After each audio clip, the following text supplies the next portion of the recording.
You're listening to an Airwave Media Podcast. Welcome to the Useless Information Podcast. I am Steve Silverman. So here's a question to start this podcast off with. Who was the first celebrity to ever appear on the cover of TV Guide magazine? Here are your choices. Was it 1. Lucille Ball, 2. Jerry Lewis, 3. Groucho Marx, 4. Dinah Shore, or 5. Ed Sullivan? I'll let you ponder over that for a bit, and I'll let you know the answer at the end of this podcast. Now, as a collector of obscure, long-forgotten stories, I finally decided this summer it was time to organize my ever-growing pile of possible podcast topics. It was quite a stack. It was probably, maybe about 2 feet high. In the end, I ended up with quite a stack of folders that was sorted by general topic. There's one for crime, another for transportation, and the biggest was surprisingly for animals and pets. And of course, being a high school science teacher, I also have a folder for what I consider to be very interesting stories on teachers. And then I was thinking back, I don't think I've ever done a podcast on teachers, so that's what I'm going to do today.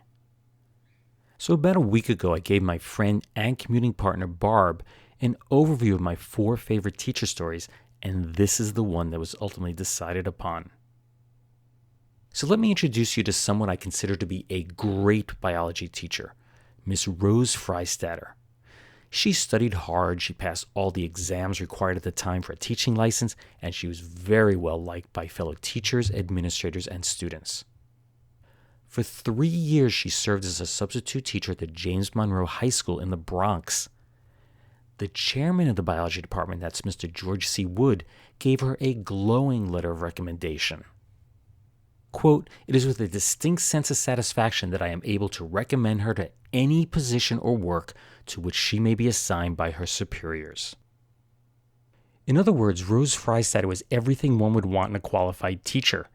In fact, no one ever questioned her qualifications for the job. Everyone agreed that she was excellent at what she did. So you may be surprised to hear that the Board of Examiners for the New York City Board of Education denied her a teaching license. Why, you may ask? Very simple. Rose was overweight. Today, this would not be a valid reason, but this was way back in 1931 when teachers were fired for the most absurd things like being too beautiful, having a child, smoking cigarettes, consuming an alcoholic beverage, or speaking out against the Ku Klux Klan. These things really did happen. Rose stood 5 feet 2 inches tall and weighed 182 pounds, or about 157 centimeters and 83 kilograms. Under the board rules at the time, someone of her height needed to weigh under 150 pounds, or 68 kilograms, to receive a teaching certificate. So you're probably wondering what rationale the Board of Ed could possibly have to justify such a policy. Well, they offered up several reasons. First, they considered overweight teachers to be a pension risk. The argument was that the heavier a teacher was, the more likely that person was to retire at a younger age and become a greater drain on the pension fund. Now, oddly, once someone was granted a teaching license, the board never ever checked their weight again. Next, they stated, quote, "Teachers must climb stairs, take part in fire drills, and be able to handle all real school emergencies.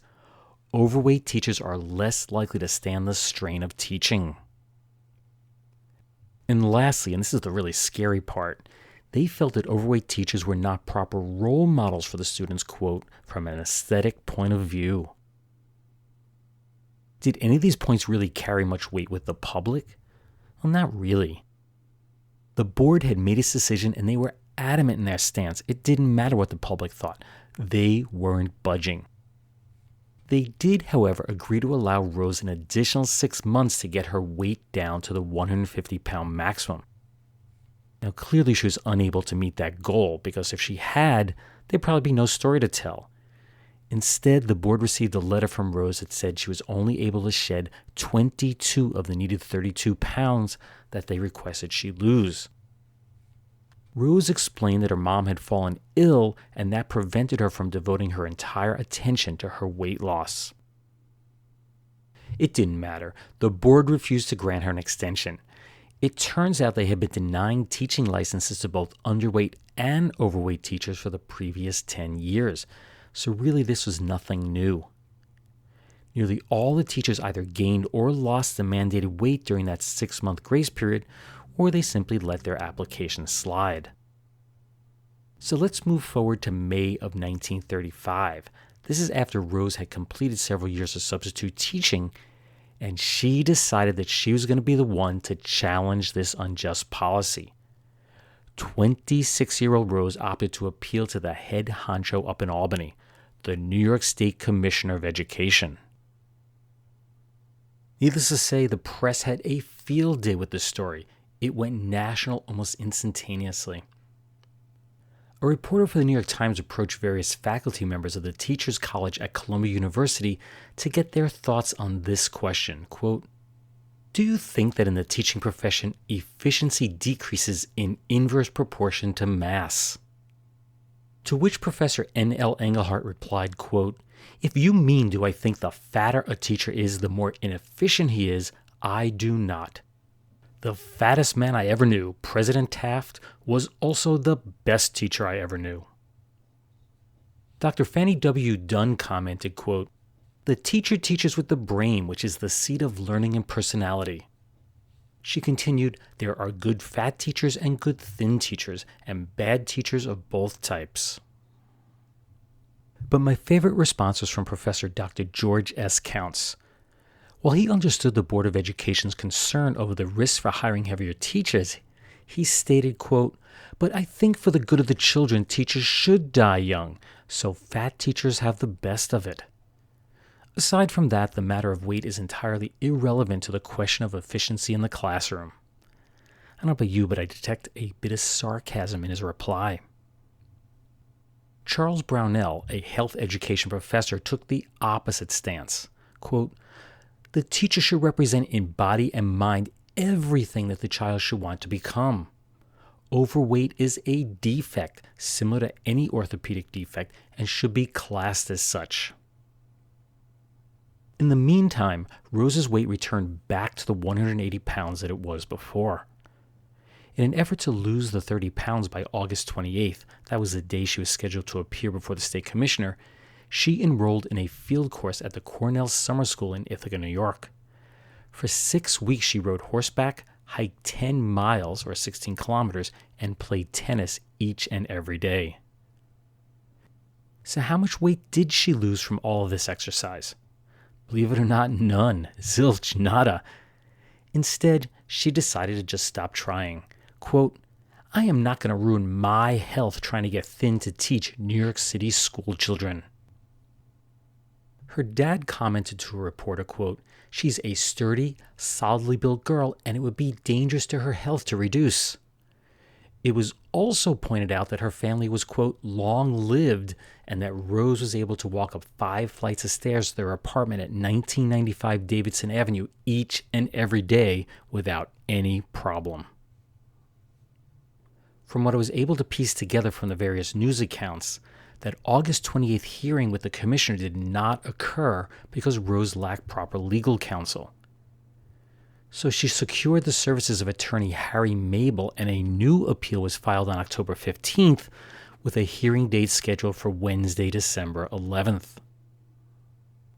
And it was on that day, December 11th, that a new Rose Freistatter was revealed to the world. She walked into the hearing weighing a svelte 154 pounds. That was just 4 pounds over the Board of Education's limit, and that was with all her clothes on. How did she do it? Through a combination of diet, exercise, and massage, all done under the guidance of her physician, Dr. Gerald Schumann. Now, the massage probably did very little to reduce her weight, but an article in the December 17th issue of the Washington Post detailed her diet. While she wasn't living on air, it was very clear that Rose had severely restricted her caloric intake to reduce her weight. While comparison pictures of Rose before and after the weight loss were printed in the newspapers to, let's face it, to sell more papers, what happened during the proceedings of the hearings was really of more importance to Rose. Her attorney, Mr. Mabel, argued that New York City's Board of Examiners had overstepped their bounds in specifying the physical qualifications for teaching candidates. only the Board of Education, on the recommendation by the Board of Superintendents, had the authority to set any such policies. Of course, the attorney representing New York City stuck to the original argument that Rose Freistarter was simply a health risk to the pension system. In the end, Rose's fight was for nothing. On March 13, 1936, Education Commissioner Frank P. Graves dismissed the appeal on a technicality. Basically, Rose was given 30 days to appeal the Board of Education's original decision, but she took nearly 4 years to file an appeal.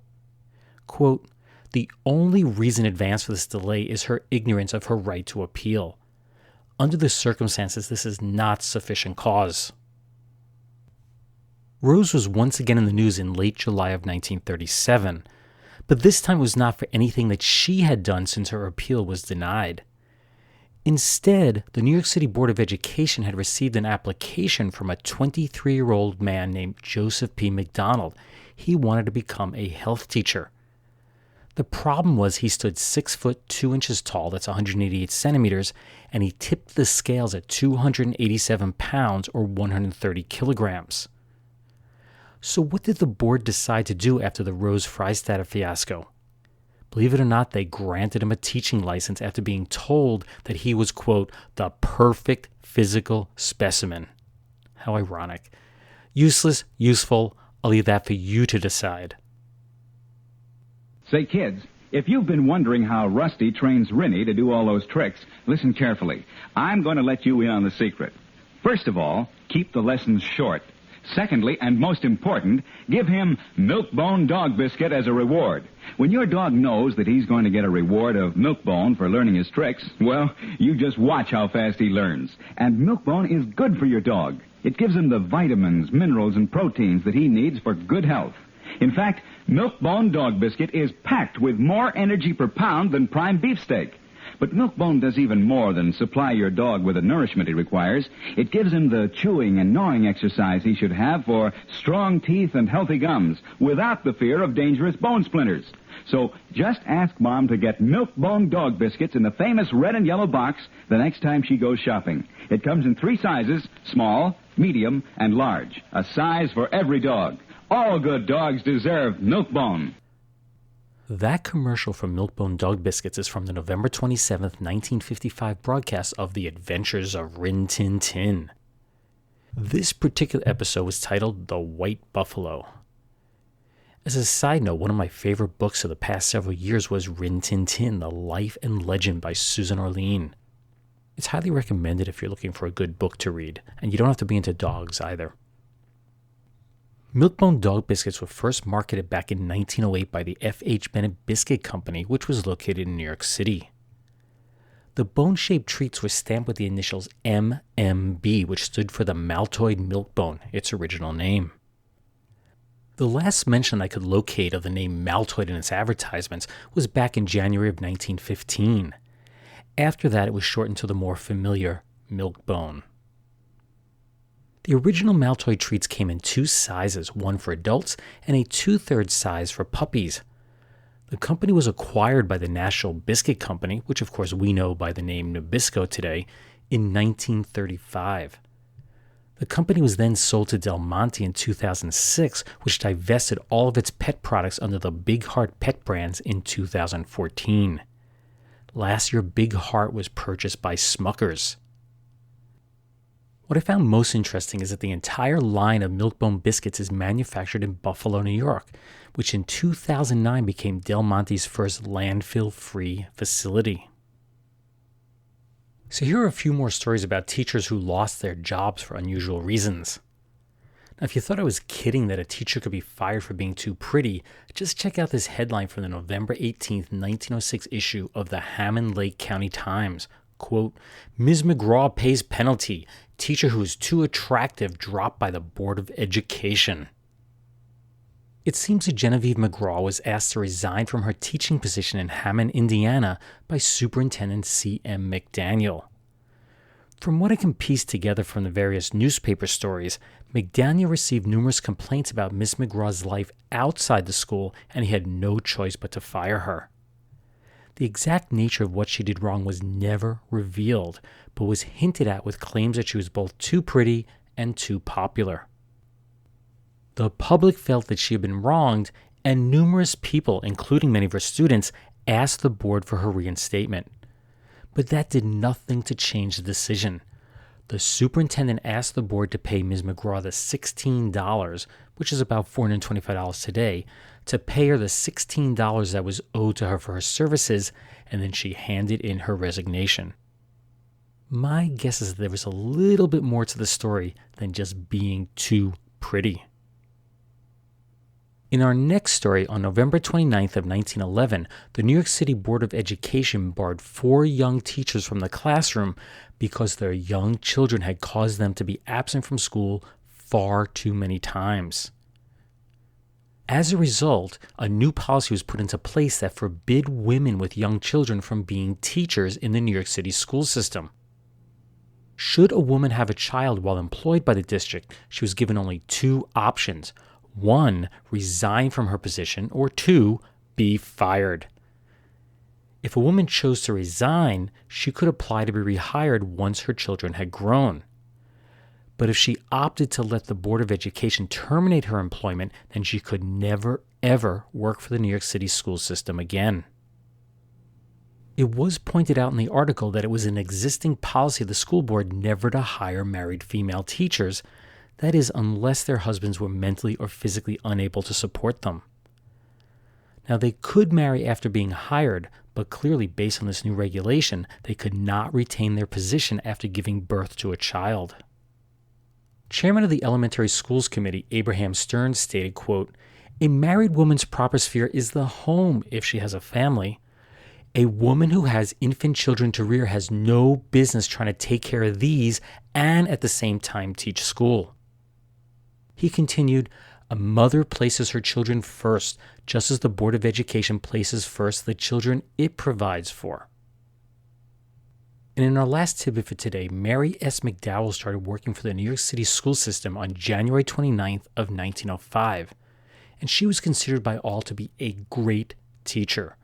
She taught Latin, English, and patriotism at the Manual Training School in Brooklyn, and everything seemed to be going great until the outbreak of World War I.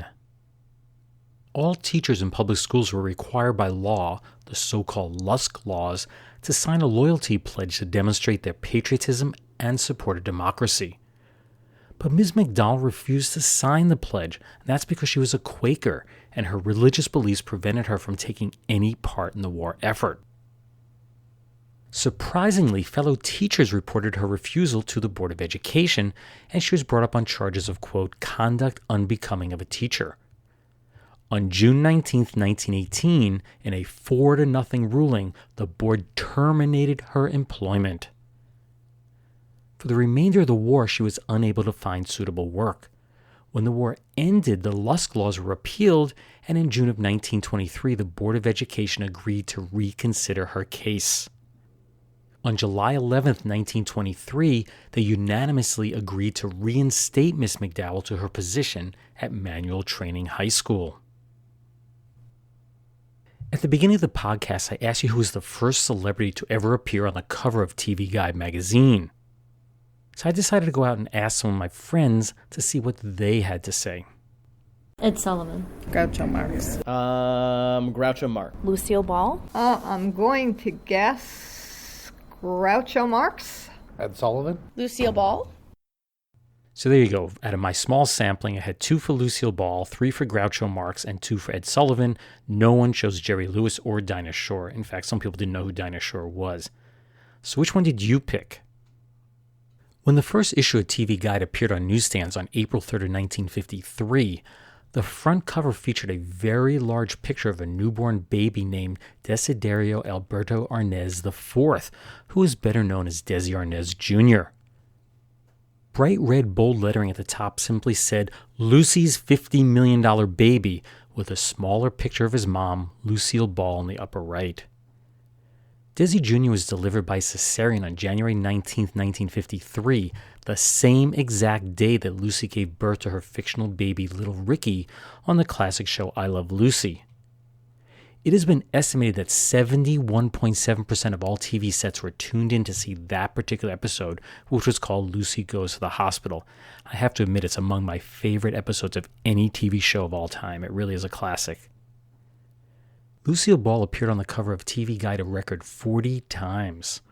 Tonight Show host Johnny Carson comes in second with 28 covers, and this is followed by Mary Tyler Moore and Michael Landon with 27 covers apiece. Michael Landon is also the only person to appear on 3 consecutive covers of the magazine. Now, sadly, those are all around the time of his death on July 1st of 1991. Well, that's it for this episode of the Useless Information Podcast. Additional true stories just like the ones you just heard can be found on my website, which is uselessinformation.org. That's uselessinformation.org. And in the 2 books written by me, Steve Silverman. They are Einstein's Refrigerator and Lindbergh's Artificial Heart. You can like the show on Facebook. Just do a quick search for the Useless Information Podcast on Facebook. And, of course, be sure to subscribe to the podcast using your favorite podcast software. And you'll get updates when new episode is released. As always, I thank you for listening. I hope you tune in the next time. Bye.